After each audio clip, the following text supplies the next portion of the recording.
Welcome back, AP. Welcome back to it. Welcome back to your flipped classroom and our continuing discussion of Mr. Terry's favorite thing to talk about. We're talking about that French Revolution, right? And we just left off in class talking about a really, really awesome event where, of course, I feel like myself is personified directly right here in this man.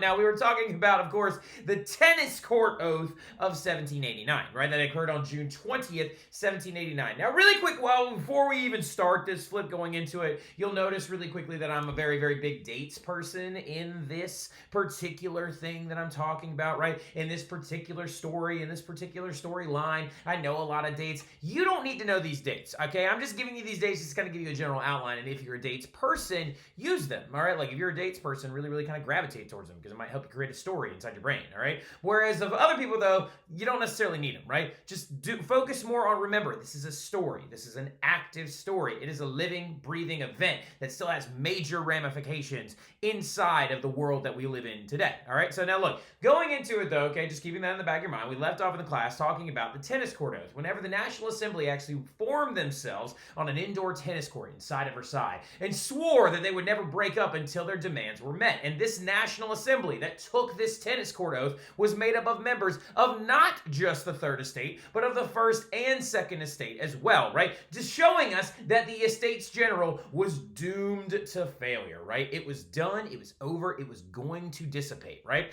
Now, things are going to happen immediately after this that are going to get the wheels turning and moving in the direction of an all-out revolution that will see the death and destruction of so many people and also the destruction of a lot of old institutions, including this thing known as the Bastille, which is really where we left off in class, right? Really love how y'all are enjoying the tennis court oath story, though. I really loved y'all laughing and hanging out and stuff like that, and like, it's a great time, all right? You just got to let this event be cool, right? And like I said at the very end of class, right before all y'all left, if you ever get a chance to go to France on July 14th, you need to go because that's when they celebrate Bastille Day, which is the day of their revolution. It's like their version of July 14th, or wait, July 4th, right? If they're July 14th, it's their July 4th, right? They launch fireworks off the sides of the Eiffel Tower. It's super cool. I will show it to y'all a little bit in class as well if you remind me. But going into it, let's talk about the event known as the storming of the Bastille, right? So before we even talk about it, what you must understand is what the Bastille is and why it's going to be destroyed, all right? Well, first and foremost, the biggest reason why it's going to be destroyed is the fact that Louis did one of the worst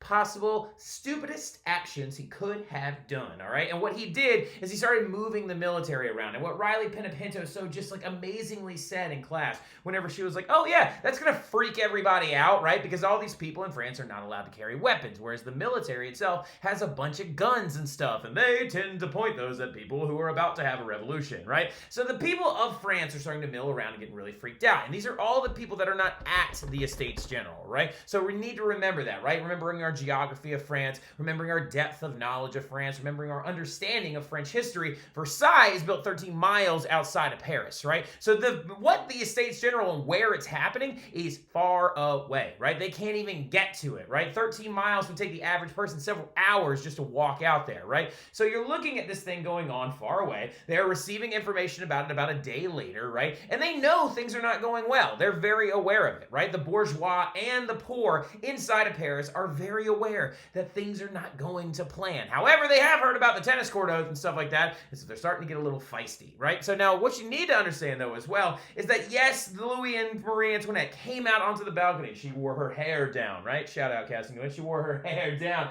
to show her support of the poor and stuff like that. But what you need to also understand, okay, is even though they did this, right? Even though they did this and they showed their support of the National Assembly and the support of the idea of constitutional monarchy, they were kind of lying. All right, so now they actually behind closed doors were freaking out a lot. And they were going like, no, absolutism is still the way to go. No, all this is going really bad. And you know who they pointed the finger at? Jacques Necker, right? They pointed the finger at Jacques Necker, and basically Marie Antoinette went on a really, really big tirade about how he is the reason why all of this stuff is happening and why the Third Estate is getting so much ground and why they're demanding all this constitution and why their actual mission is being accomplished, right? So what is going to happen is Louis and Marie Antoinette are going to do something also really, really dumb, and they fire Jacques, right? They fire Jacques Necker and dismiss him, which sends the people of Paris into an absolute fever pitch, y'all. They really start flipping out, and they're like, oh my God, they fired Jacques. We love Jacques. What are we to do? Also, the military's here. We should probably go find weapons, right? So they actually start roaming around all of Paris trying to find weapons to defend themselves with, right? Because the mentality and the mood of the French commoners in Paris has basically been revved up into a fear, all right? So like they are nervous. They are scared right now because they don't know what's happening and they feel as though the worst of the worst is coming to fruition, that the rich still don't see them and that they will continue to go hungry and they will still keep paying all these taxes, right?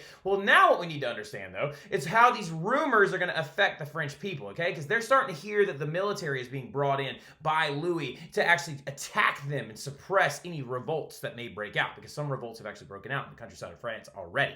And so the bourgeois is going to begin to organize these militias, right? Now, for those of you, I know like a Miley out there, and I know Miley Perkins is a big fan of Hamilton and likes American history a lot and stuff like that, so you've kind of heard of a militia before, right? A militia is an improvised military, right? It's a military that you kind of like throw together like all of a sudden at the very last second, and militia members are usually allowed to leave and come and go as they please, right? So the bourgeois begin to organize militias of common people in Paris, right? Now, really quickly, these militia groups are made up of these people that are known as the sans-culottes. We'll talk about them a little bit later in this flip because they're going to be super, super important. Now, they're going to start raiding, though, all these different buildings in the pursuit of finding weapons. And some of these raids are going to look a lot like this, where they're going inside of these majestically large buildings that are actually related to the military, trying to raid and find weapons. And they actually did find them, actually, originally in this place right here, known as the Hotel des Invalides, which if you ever get a chance to go to Paris, it's one of the most unsung sites in Paris, and it's so friggin' cool. And to anybody who says they don't like Paris, they're wrong, all right? So like, now look, so you have to understand the Hotel des Invalides right there. It's a very, very famous location. It is actually was going to be constructed and built by Louis XIV as a retirement home for veterans, right? Like, so yeah, as a retirement home for veterans. And so the thing about it is that the French military had actually hid a bunch of guns there, right? They had hid a bunch of guns there for reserves in case they needed them and stuff like that. And some of the bourgeois knew this, and so they raided the Hotel des Invalides to go get those guns, right? And the thing about it, though, is they're just guns, right? So like now, for those of you who don't understand military technology and why I'm laughing like that is because a gun in the 1700s in 1789 functions much more like a club than it does like a gun. Not a club like a club. We're going to get to those clubs here in a few minutes, all right? No, I'm talking about a club like a like club, okay? Because it doesn't have any gunpowder or bullets to go with it, right? So that's a pretty big issue. And yes, they have bayonets on the end of them so you can like stab somebody with them, but you can't really like kind of fend off the military who has bullets and gunpowder, right? So this is going to send them into even more of a panic, because the thing about it is that the military was very aware of this nervousness that was sweeping through Paris. And so they had actually hid the gunpowder and shot in a different location, right? And the location that they hid it inside of is this thing known as the Bastille, right? And that right there is the Bastille, an 8-turreted military fortress, all right? A very large 3-level, all concrete and brick fortress that was originally constructed in the Middle Ages to keep invaders out, right? Well, the thing that you have to understand is that if a very, very large fortress was originally built to keep people out, it can then actually also be easily converted to keep people in, okay? So that's what it was at the time. By 1789, it was no longer used as a fortress. Instead, it was actually being used as a prison, right? Like, so, and it was actually being used to hold some of Paris' and France's most high-profile criminals, right? Now, high-profile in the sense of like famous, not high profile like murderers of all ages, right? Like not kind of like that, okay? Because ironically enough, Voltaire was locked up in the Bastille at one point. I hope a lot of y'all are like, ooh, that's crazy, right? Yeah. And another very famous guy named the Marquis de Sade was actually like locked up in the Bastille at one point. He's a very funny little guy and like very also awful. I say because he's the origin of the word sadism. We'll talk about him in class though. I don't have that kind of time on this flip to talk about him. But what's going to end up happening though is by this point, most of the prisoners have been moved out, right? Like, so just due to the fact that, you know, the military is pretty aware that they're going to have to use it to lock down some of this gunpowder and the bullets, right? So what's going to end up happening, though, is that the Parisians become aware of this, and 900 of them assemble out front of the Bastille on the other side of its very small moat, and they begin to threaten to break down the doors and burn this place to the ground, right? Now, the only people that are defending this place, right, okay, that are defending the Bastille is a few military contingents, right? right? So a couple of different military guards and a bunch of Swiss mercenaries, right? Now, a mercenary is a person that's like a gun for hire, right? They're like a hired soldier, okay? So the thing that ends up happening, though, is a bunch of the old heads that are retired military veterans from the Hotel de Ambly are standing up on the top of it and stuff like that, and the Swiss guards are around the inside and inside the courtyard. Now, they have drawn the drawbridge up, and it's pretty secure and stuff like that, but these 900 Parisians have found cannons and guns and stuff like that, and they're threatening to break these doors down, go in there, kill all of the guards, and let the prisoners loose, and kill anybody that stands in their way from getting this gunpowder and bullets. Well, what ends up happening, though, is that there was some back and forth on July 14th, where they kept doing these negotiations by actually writing on the piece of paper their demands and then slipping it through the cracks of the door to give it to the warden inside. Now, the warden inside was being very unagreeable and wasn't giving them the things that they wanted, so what ends up happening is the Parisians decide to break that door down. And so what they did is they sent guys up on top of the drawbridge and they cut the chains with saws, and then the drawbridge just goes boom, and it comes down. It actually kills one of the rioters. It squishes them, right? Which is, I know it's kind of fun. Shelby, you know it's funny. Just a no. So now look, the thing that ends up happening though is the revolution begins at this moment when the Parisians flood into the Bastille, start fires, get the gunpowder, get the bullets, take it out. Their guns now have ammunition, and they burn the Bastille to the ground. Now in the process, they also, that pesky warden that wouldn't give them what they wanted, they decide to yank him into the ground, cut his head off and one of his assistants, and stick it on pikes, and they start running around through the streets of Paris with it, right? And like I said, they burn this bad boy to the ground. The Bastille no longer stands anymore. It actually is just a big square with a very, very large victory column in the middle of it, right? It's a very cool little square that actually a bunch of us went to this past summer. It's a very, very neat little spot. I absolutely love it at night. Now, the revolution, though, has begun in this moment because this image and vestige of the old monarchy and its stability is now destroyed and nothing but a pile of rubble, right? And so what's going to happen, though, is Necker will be reinstated as the financial advisor to the National Assembly, and Lafayette is going to be made leader of the National Assembly's army, right? And so now we are in the thick of it. We are here now and in the revolution once the storming of the Bastille has occurred. Now, what we have to understand, though, is that there are four, not one, not two, there are four phases of the French Revolution. Now, for those of you who might actually be college professors that are watching this and being like, oh, Mr. Terry, tisk tisk, there's only three phases of the revolution, because the first phase of the revolution from 1789 to 1791 is known as the liberal or moderate phase of the revolution, where the National Assembly is in charge. And then there's the 1792 to 1794 period of the revolution known as the radical phase or the reign of terror. All right, so yeah, reign of terror, almost like reign of Terry, right? And so like now, reign of terror. And then also then 1795 to 1799 there's the directory phase, which is the most boring thing on the planet, and I'm not going to talk about. All right, like I'll literally tell you what it is, but I'm going to be talking about somebody else a lot more instead, somebody that you may have heard of before. And the thing about it though is, going into it, that college professor that talks like this and is trying to tell me that I'm wrong always says that Napoleon is not a phase of the revolution.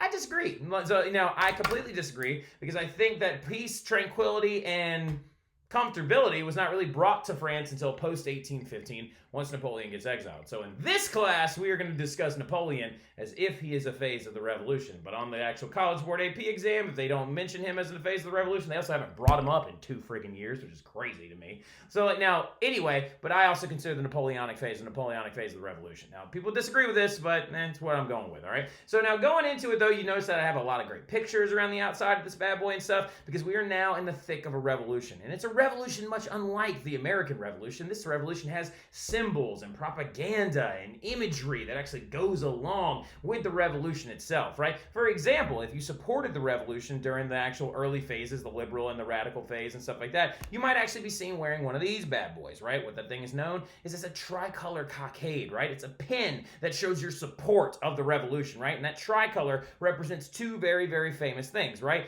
One is the red on blue on the interior or exterior or wherever it needs to be, represent the old colors of Paris, right? Or the old guard of Paris. And the white right here represents the king and the queen, right? Because this is the thing that you have to understand. In the national phase, in the National Assembly or the liberal phase, the goal was to keep the king and queen as a part of the government, but just to move towards a constitutional monarchy. And you can see this on a lot of famous figures. This, of course, being the Marquis de Lafayette again. If you look very, very closely, he's got Bragao, a cockade on top of his hat, right? If you look at this picture of Napoleon right here, you can see Bragao, he's got a cockade on his hat as well, but you'll see the colors have been reversed a little bit, right? Now, this is more of a modern imagery of the cockade because it actually symbolizes the more accurate flag of France, right? Now, another big thing that you might have actually seen before is this bad boy, a Pharyngian cap, right? It's spelled Phryigian, is a cap that they used to begin to wear during the revolution, showing their support of it, right? And it's red because that red color is the symbol of liberty, right? And the other thing that's really cool about it, though, as well, is it not only demonstrated your support of the revolution, but it also is the Olympics mascot from this past summer, which is really, really cool.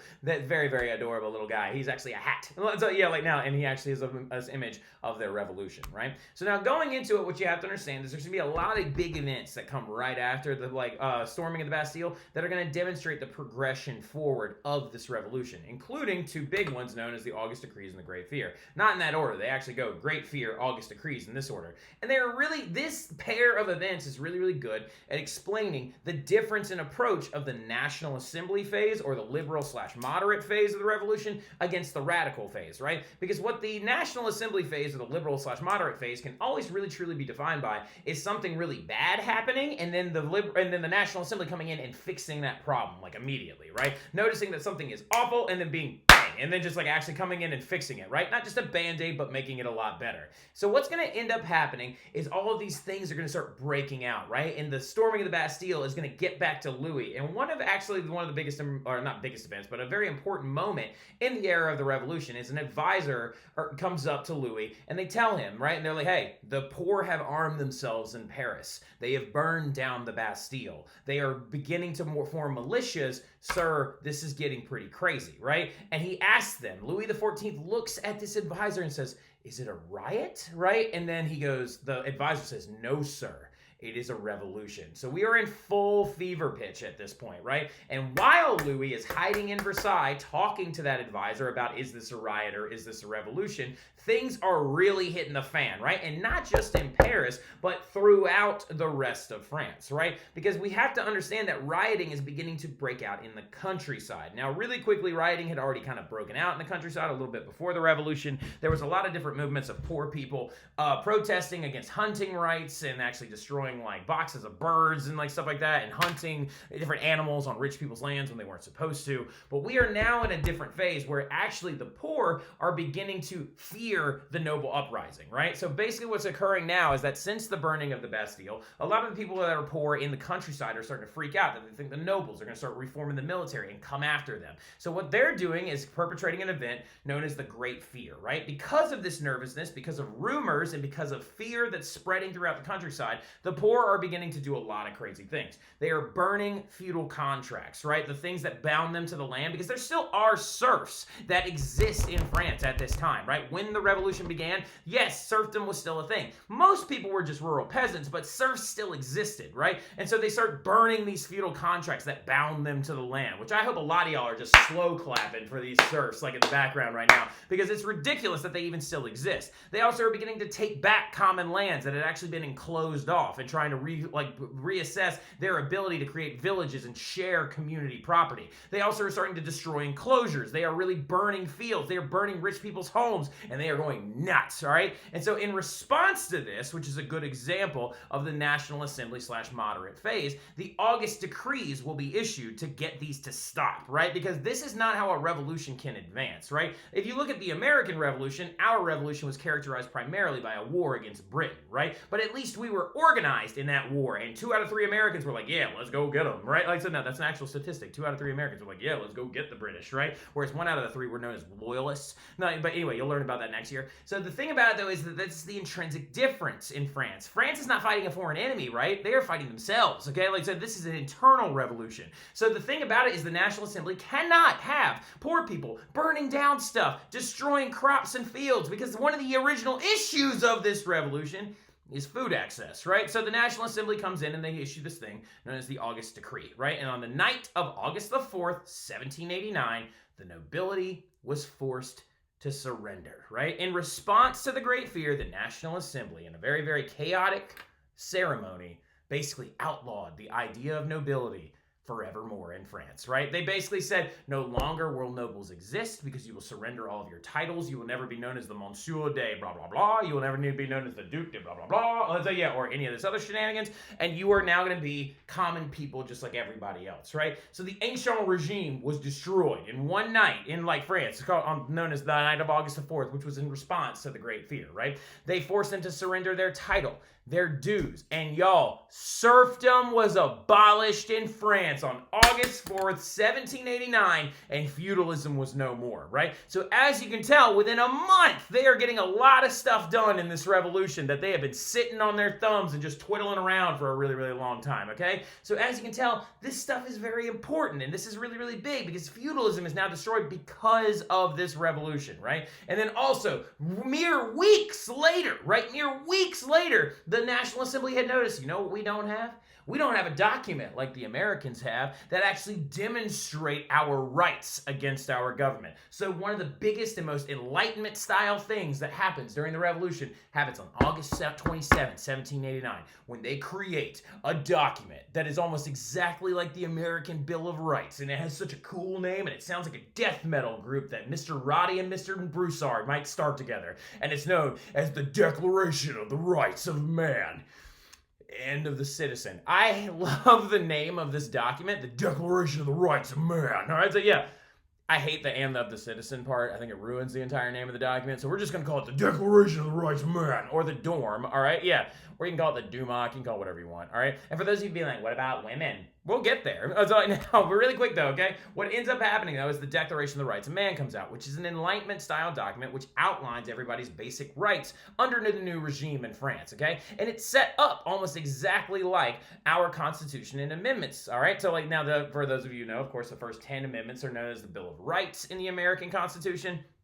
But this bad boy is still not quite a constitution, all right? It is a Declaration of Rights alone, all right? So, like, this is really, really big, okay? So they issue this thing known as the Declaration of the Rights of Man, which outlines the ideas that you are entitled to freedom, liberty, like you are entitled to life, property, and you're also entitled to fraternity, which is brotherhood as well, all right? Now, this is not your average document, though, and it does share some key differences against the Bill of Rights in America, because there is an ideological split that actually happens in it, okay? Because guess what guy came over from America and helped the Marquis de Lafayette write this bad boy? None other than Thomas Jefferson, who actually came to France during the Revolution and helped write this thing, right? But the Marquis de Lafayette and many of his constituents were being inspired on the back end by this guy named Jean-Jacques Rousseau, right? Jean-Jacques Rousseau is probably the Enlightenment thinker that you can connect most to the French Revolution. Thomas Jefferson wanted to inject the ideas of American-style liberty and freedom, whereas Rousseau wanted to inject the ideas of the general will. Now, Rousseau's dead by this point, all right? He's in a box, like, out in the woods somewhere because, you know, he's Rousseau.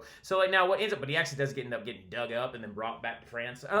Brought back to Paris anyway. So the thing about it, though, is that this document will do a lot of big things, right? First and foremost, it will no longer refer to Louis as the King of France. It will call him the King of the French, right? And he is going to have to sign this bad boy, too. And it's going to lay down a lot of new rights under this new regime, okay? Now, the thing about it, though, that this is also beginning to create is a different kind of weird ideological split that's going on in Europe. And we're not going to talk about it right now too much, okay? You don't even need to draw this nor write this down, because what's basically happening, though, is that this document will send a tidal wave through the rest of Europe that's going to really cause people to start taking new approaches to how they believe life should exist. And you're going to have conservatives, classical liberals, and socialists, right? Well, we don't have socialists quite yet because they actually come out of the French Revolution. So you have proto-socialists, which is kind of like Jean-Jacques Rousseau.